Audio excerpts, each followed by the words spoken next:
I want you to listen to this letter. It says, there was a time when the church was powerful.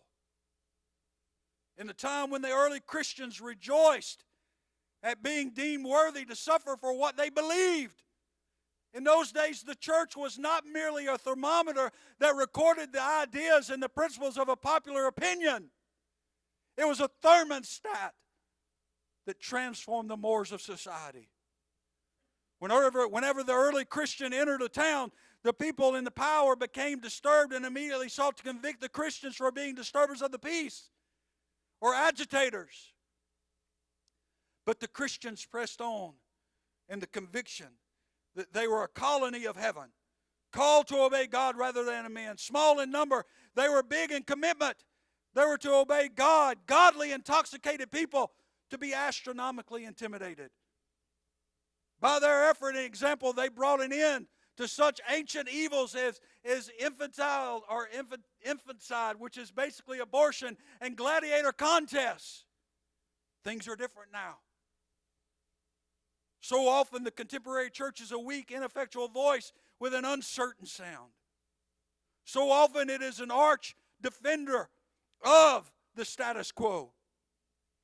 Far from being disturbed by the presence of the church, the power structure of the average community is consoled by the church's silent and often even vocal about the things of the world.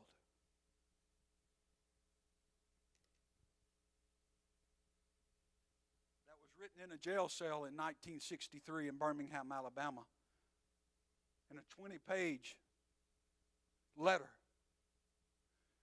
that you ought to stop and read.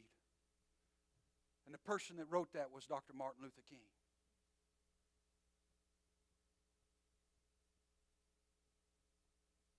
It made me wonder when I read it, was he thinking or knew that he was speaking prophetically to a church years later? He did it all by memory. Phenomenal letter. The Antichrist is a spirit that denies the reverence of God. And there's no fear of God. The Antichrist spirit will cause a person to think and say, God is not a vengeful God. God does not or can he hate. But I'm here to tell you that God hates. And he hates sin. The Bible says in Hebrews 10:31, and I'm fixing to close, it's a fearful thing to fall into the hands of a living God.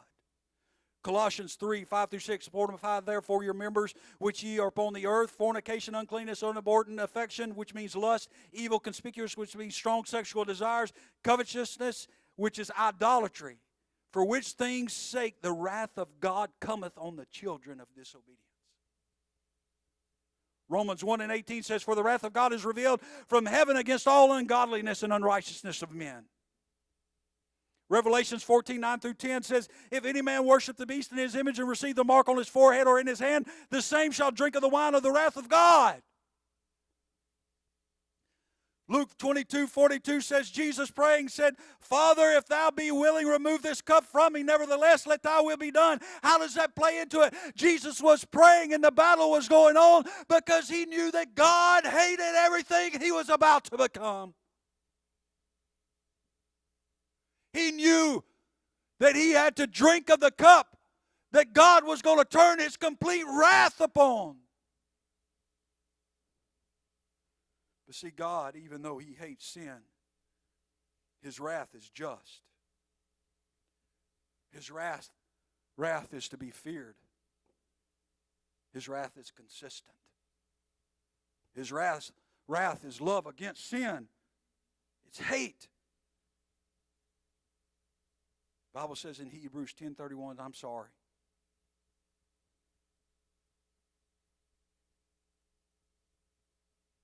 In 1 Peter 4-17, it says, for the time has come that judgment must begin at the house of the Lord. I told you earlier that judgment is coming to the house of God.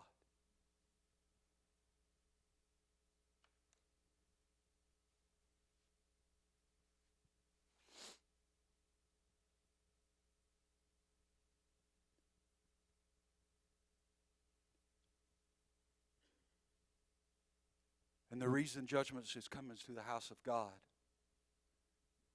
is because God always judges the church before the world.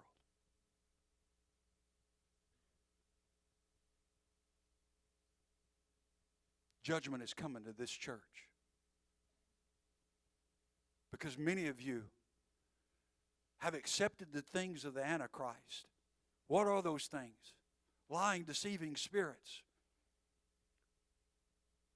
A spirit against reproach and rebuke. Lawlessness. I don't want nobody to tell me what to do. Nobody can tell me what to do, not even the preacher. You live and look and act just like the world, and there's no separation. God said He don't know you.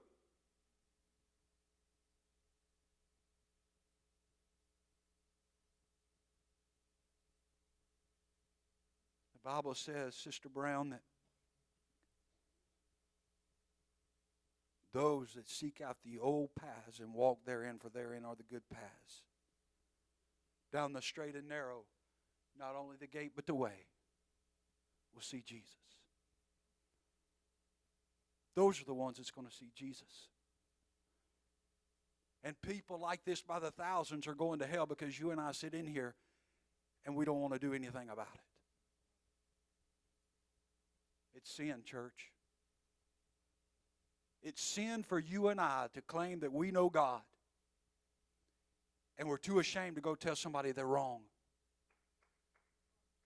It doesn't mean that you got to go out there and be judgmental and hate them or even do it in a bad attitude, because if you're doing it in a bad attitude, you're not doing it in the right attitude.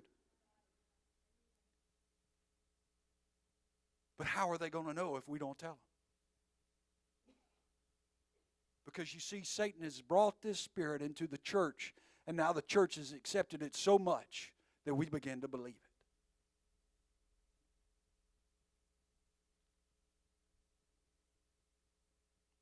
The Bible says in Romans 12, 1 through 2, it says, I beseech you, brethren, before the mercies of God, that you present your bodies a living sacrifice, holy, acceptable unto God, which is your reasonable service. And be not conformed to this world, but be ye transformed.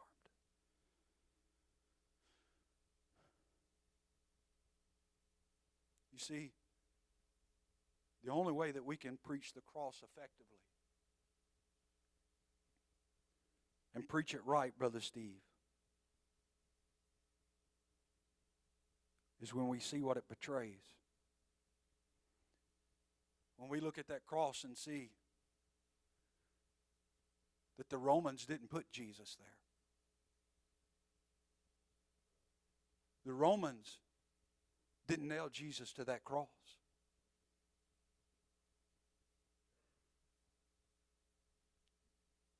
God put him there. God put him there because his wrath had to be upon sin. And when Jesus hung upon that cross, God turned his face against his own Son and poured out his wrath that was for you and I, and became whatever the God hated the most so that you and I could live.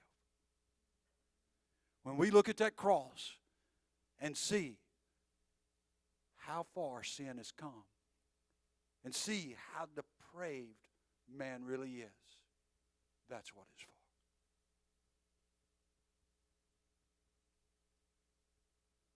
On the way home this morning from church, my wife told me, said, God told me a message, told me what you was going to preach, and I didn't say anything to her. Because the last time she and I went to Bastrop, before we went, she woke up and she said that she was praying. And when she was praying, God gave her exactly the message that I was going to preach. She didn't know it.